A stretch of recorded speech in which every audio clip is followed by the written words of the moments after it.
Paraíso, a cidade santa e a glória do trono. Reverendo Elwood Scott. Capítulo 3. Segunda visita. Maior introdução no paraíso. O dia com seus afazeres e cuidados passou. A noite estava bastante agradável. As estrelas tinham começado a mostrar sua presença no crepúsculo e eu estava esperando em minha biblioteca na hora marcada. A porta se abriu e Seneca Sod entrou. Levantei-me para saudá-lo e disse boa noite, tentando segurar sua mão, mas não senti o toque de uma palma material na minha, como usualmente acontece. Ele respondeu: estou contente em ver-te, meu filho. Estás preparado?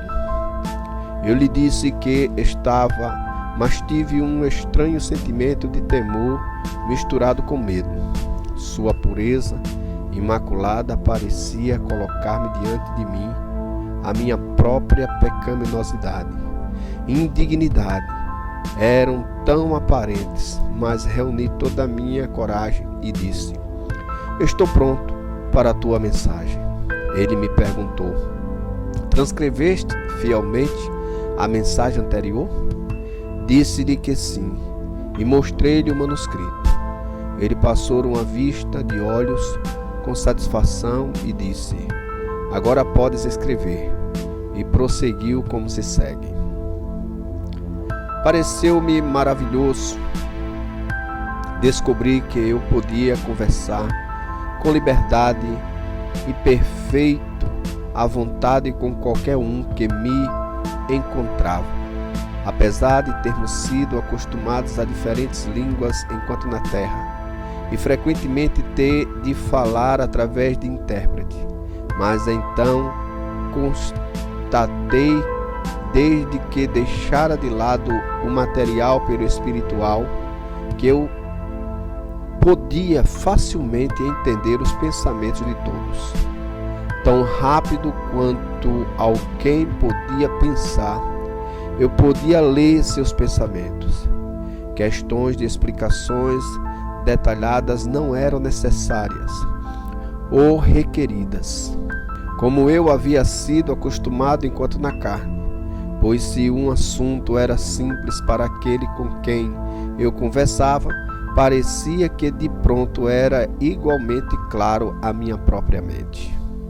Fiquei grandemente surpreso com o fato de tão depressa eu poder receber o conhecimento do reino espiritual. Uma segunda realidade constantemente me surpreendia: a grande profundidade da verdade divina. Por exemplo, muitas coisas que eu havia aprendido nas Sagradas Escrituras, enquanto em minha carne, eram agora descortinadas com uma profundidade de significado que jamais vira antes. Não podia comparar isso melhor do que a grande camada sobre camada e extrato sobre extrato de preciosas rochas minerais, de modo que quanto mais profundo se desce e o mais que se avança, tanto mais precioso se torna o minério e mais excelente o metal. Eu disse ao ancião ao meu lado: como é isto? Ele depressa me respondeu sorrindo: Deus nunca dá o melhor que ele tem para dar. Descobrirás mais tarde que a verdade é incomensurável. Então me senti como um pequeno peixe que acabara de ser levado da foz de um grande rio para dentro de um grande e infinito oceano, sem uma praia a ser vista ou profundidade que pudesse ser medida. Meus sentimentos eram de uma alegria para além do poder de descrição a um homem mortal de carne e sangue. Parecia que todo o meu espírito estava num perfeito arrebatamento de deleite. Perguntei ao ancião, que demonstrava ter prazer em permanecer comigo, como eu iria lidar com este gozo arrebatador que crescia tão constantemente em minha alma, até senti que eu ia arrebentar em gritos de aleluia. Ele disse: o Espírito de Deus é a atmosfera do céu. Seu gozo se torna nosso em escala bem maior do que o que jamais conhecido enquanto em nossa carne. O grande gozo que agora sentes é somente um pequeno antegosto do que sentirás quando fores introduzido na cidade e à volta do trono. Com isso, lembrei-me logo da Escritura, onde o salmista declara: na tua presença a plenitude de alegria, a tua mão direita delícias perpetuamente. Salmo 16:11. Um sentimento de louvor inundava constantemente minha alma e estava pronto a ser atravessado. Eu queria louvar a Deus por ter me dado a existência e ainda mais pela salvação dos meus pecados, por haver transformado meu coração e me trazido a esta glória.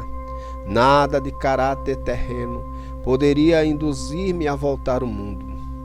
Eu parecia rir dos pensamentos de medo da morte, que pertencem apenas ao impenitente e incrédulo. O ancião, que parecia perfeitamente consciente do meu desejo, disse-me: não precisas temer das expressões aos teus sentimentos, pois aqui todos louvam a Deus. Aqueles que o louvam mais audivelmente e com mais intensidade são os que aprenderam a louvá-lo melhor enquanto na terra. O ancião que descobri ser Josué do tempo antigo e que havia demonstrado certo interesse em minha entrada no estado celestial, disse: vamos mais adiante para debaixo daquelas árvores, sentar por um momento. Notei ao nos aproximarmos delas que as mesmas cresciam ao lado de um grande rio, cujas águas eram claras como cristal, cintilantes como uma luz, da qual eu tinha apenas uma pálida ideia no tempo em que estava na carne. A beleza das árvores era para além de qualquer coisa que jamais vira. Sua forma era tão simétrica e bela, sem galhos secos ou mortos. As folhas tinham um aroma tal que sua fragrância se espalhava sobre tudo e todas as partes do reino de Deus, como me fora dito. Todos eram afetados por sua influência. Eu havia sentido o poder dessa fragrância muito antes de saber qual a sua origem. O ancião me disse: olha para o outro lado do rio, onde vi verdadeiras alamedas dessas árvores ao longo da margem, tanto quanto meus olhos podiam alcançar.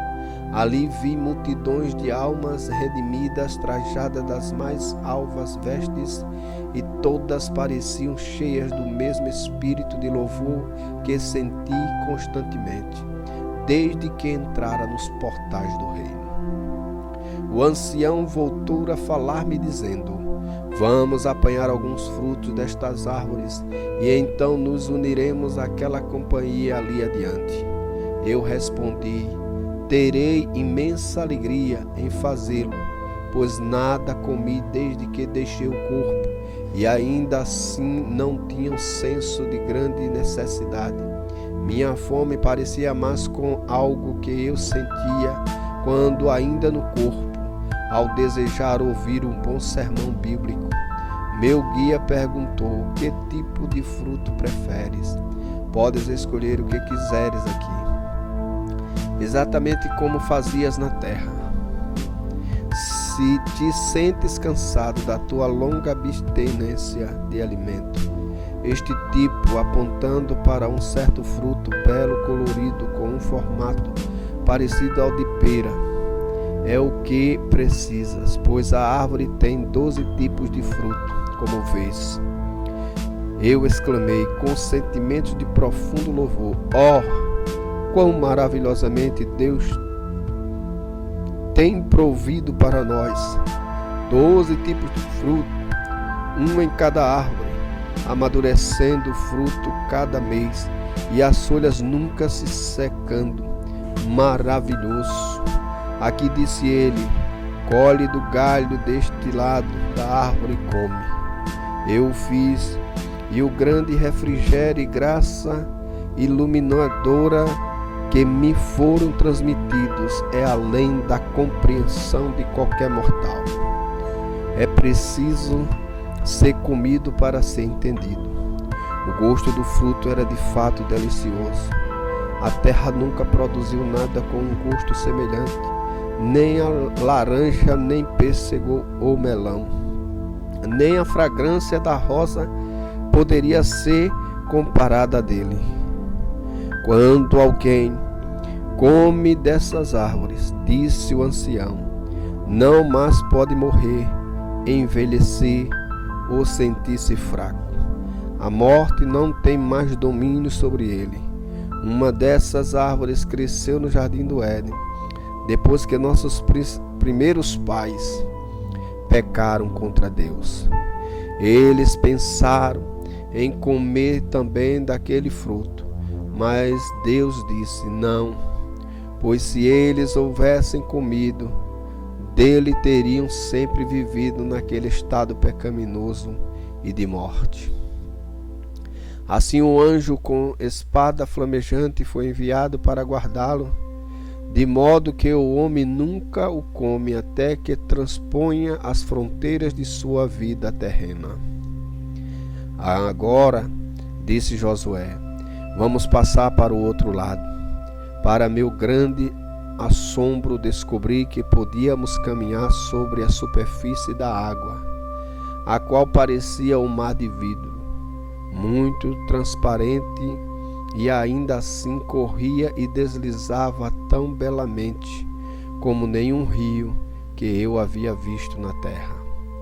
Depressa lembrei-me da palavra de Deus pelo seu profeta, mas o Senhor ali estará conosco em majestade, nesse lugar de largos rios e de correntes, no qual não entrará barco de remo, nem por ele passará navio grande. Isaías 33, 21. Enquanto caminhávamos, perguntei-lhe, como é que não afundamos na água? Ele disse, parece que te esqueceste que deixaste teu corpo para trás e que agora estás pronto para ser revestido de um corpo mais excelente do que o jamais conhecido. Teu espírito não pode afundar nestas águas. Logo descobrirás que poderás ir de lugar em lugar como quiseres, no ar ou sobre o fundamento sólido do reino celestial.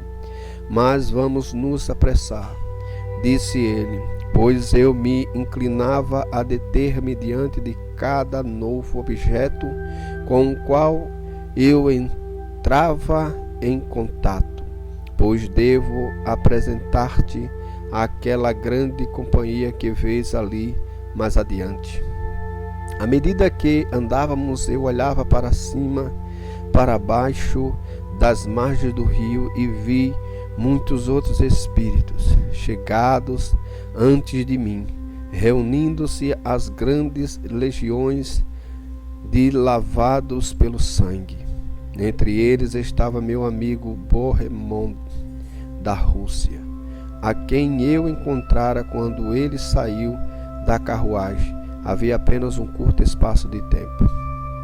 Minha alma estava cheia de um profundo e inexprimível senso de louvor a Deus pelo dom indizível da vida eterna e pelo senso racional de que era eu mesmo, que um dia havia vivido em um mundo de tristeza e morte.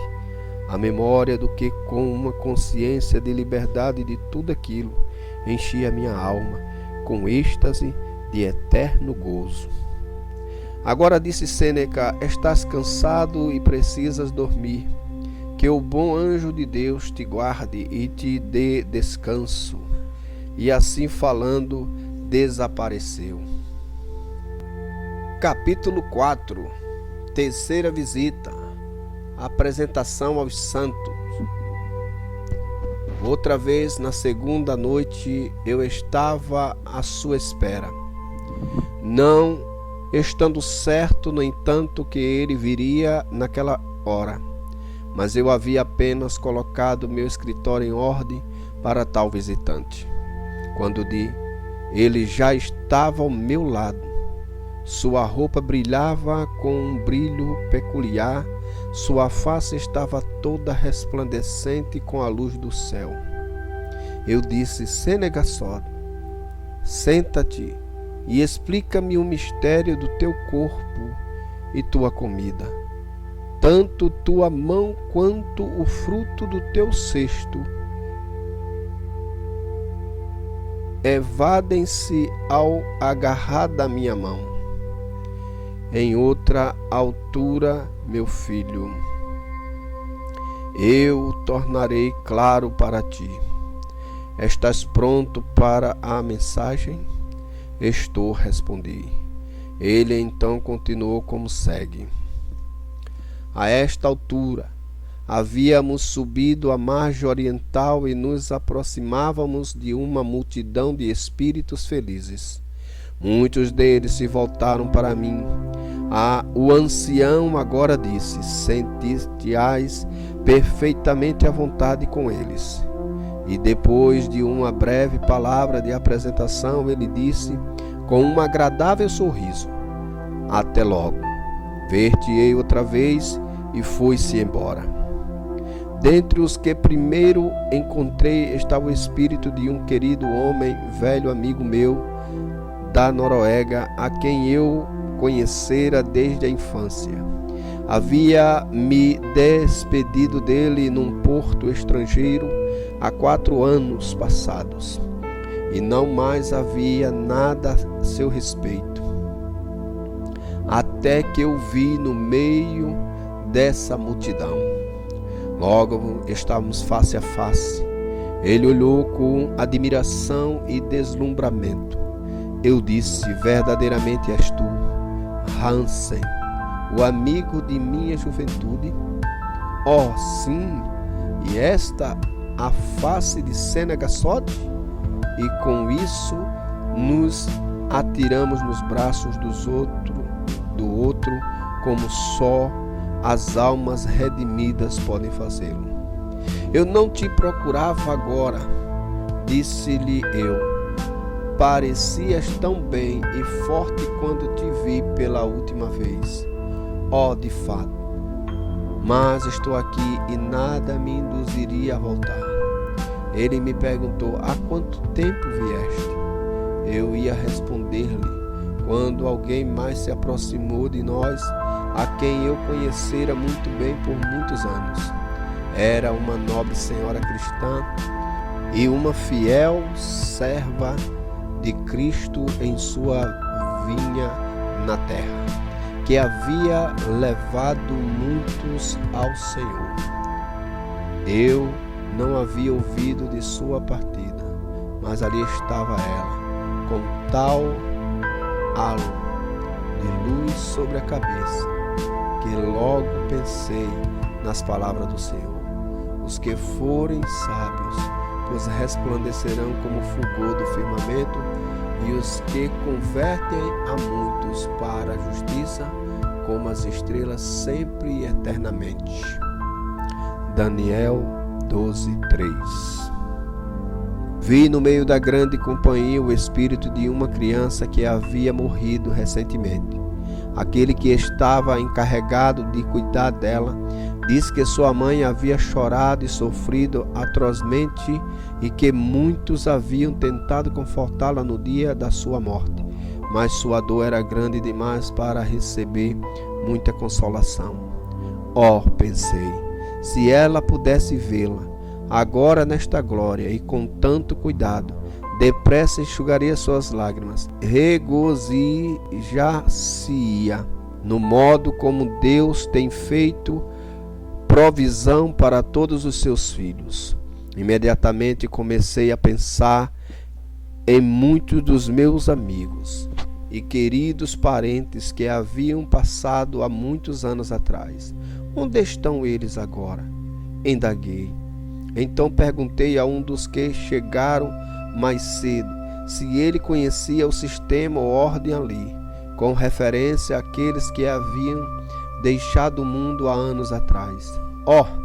Ele disse, eles foram para a própria cidade da qual vês a luz à distância, apontando na direção do curso do rio. Não estaremos nós mesmos indo logo para lá? Perguntei. Sim, disse ele. Tão logo nossa companhia esteja pronta, a qual está agora quase completa. Olhei para além do rio de onde eu acabara de chegar e vi um bom número reunindo-se junto às árvores e os podia ouvir distintamente gritando: bendize, ó minha alma, ao Senhor. Vi outros reunindo-se em vários pontos, todos parecendo ter um acompanhante ou espírito ministrador para guiá-los em sua primeira apresentação à pátria celestial. Pensei novamente naquela preciosa palavra de Deus, carregados pelos anjos para o seio de Abraão. O gozo de Abraão certamente vem agora, balbuciei para mim mesmo. Então, modestamente e com relutância perguntei: Abraão está porventura por aqui? E referi-me à escritura citada. Ele disse, ele estava aqui há pouco instante, antes de vires, mas foi de repente chamado à cidade para alguma missão importante, pois todos aqui estão envolvidos em um alegre serviço para o nosso Senhor. Não há dúvida de que ele logo estará aqui outra vez, pois ele ou um dos anciões do passado sempre guiam essas multidões reunidas aos portões da cidade. Eu agora parecia estar consciente de que estávamos em algum lugar perto de uma das grandes entradas ou portões do mundo celestial, onde todas as almas de um certo setor da terra eram trazidas e recebiam as boas-vindas. Desde o momento da minha partida no corpo havia um constante e poderoso impulso em minha alma em direção ao trono de Deus. Parecia impossível para mim permanecer sobre a terra, ou até mesmo dar uma olhada em coisas terrenas, pois eu sabia que havia passado para além dos limites do tempo e penetrado numa eternidade sem fim. Queria profundamente saber por que eu tinha aquele singular sentimento e tendência impelidora a subir. Então senti liberdade de perguntar a alguém perto de mim se ele podia dar-me uma explicação. Disse ele, todos nós sentimos a mesma coisa. É a lei da gravidade espiritual que atrai todos os seres que foram purificados, tornados santos, a este grande reino onde Deus está. Sem dúvida sentiste algo semelhante enquanto ainda na carne. Às vezes inteiramente suspiravas e ansiavas por ser liberto da tua carne mortal. As atrações desta gravidade eram tais que durante enfermidades ou problemas sérios frequentemente dizias: se eu tivesse as asas da pomba, voaria e encontraria descanso. Foi isso que levou Paulo a dizer, como sem dúvida irás lembrar, é melhor partir e estar com Cristo. Filipenses 1:23. Assim, repliquei: entendo agora, mas esse não é o caso. Estou certo com todas as almas quando elas deixam o corpo sem qualquer consideração com seu estado espiritual e moral. Não, disse meu amigo. Há dois grandes centros no universo espiritual de Deus. Eles podem ser comparados aos dois polos de um ímã, com o qual sem dúvida estavas familiarizado, enquanto no teu estado probatório, o positivo e o negativo. Todas as almas são atraídas para um destes lugares, de acordo com sua respectiva condição. O trono de Deus é o centro do seu reino eterno na luz. Para ele, todos os espíritos graciosos que são lavados pelo sangue são atraídos a partir do momento quando eles aceitam Cristo e são nascidos dele, com mais ou menos poder de consciência de acordo com sua submissão à sua santa vontade, e foram transformados na bendita imagem do seu Senhor. Entendi completamente o que queres dizer. Respondi: conheci algo disto em minha vida terrena e falei muitas vezes sobre o assunto com aqueles à minha volta. Mas poderás dizer-me mais em uma palavra sobre aqueles que escolheram uma vida pecaminosa no mundo? Exatamente o oposto. Ele respondeu: eles são atraídos por uma força poderosa para baixo, para o abismo da morte eterna, onde esta sempre reinará. Nesse momento eu vi alguém vindo em minha direção, a quem conheci como meu velho avô, que havia passado da terra há mais de 30 anos. Ele era um servo de Deus muito fiel durante sua vida terrena. Era velho e grisalho quando nos deixou, mas aqui estava meu avô, na beleza e vigor da virilidade. Ó Sêneca, ele disse, estás finalmente em casa. De fato, eu disse, enquanto o agarrei em meus braços, abraçamo-nos com um beijo de amor que a terra nunca conheceu. Suas palavras de boas-vindas eram tão celestiais. Ambos gritamos: bendize, ó minha alma, ao Senhor. Ele fez muitas perguntas sobre parentes, amigos e condição da igreja, onde ele costumava adorar. Há quanto tempo eu havia deixado a terra? Mas logo descobri.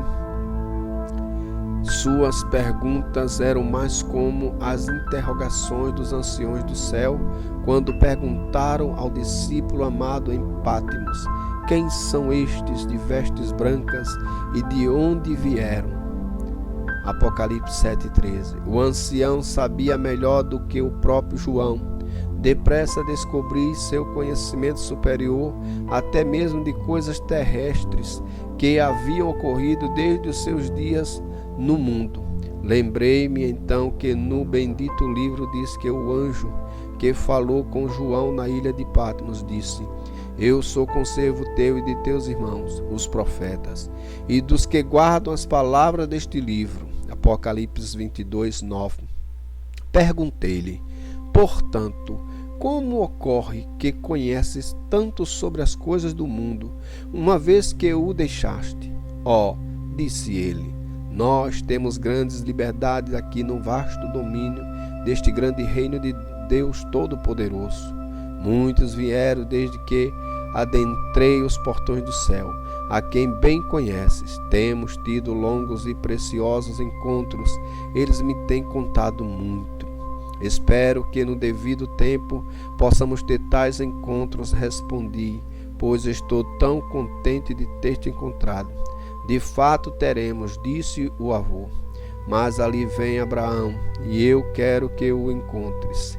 Com certeza ficarei felicíssimo, para além do meu poder de traduzi-lo, pois tenho lido e ouvido dele durante toda a minha vida.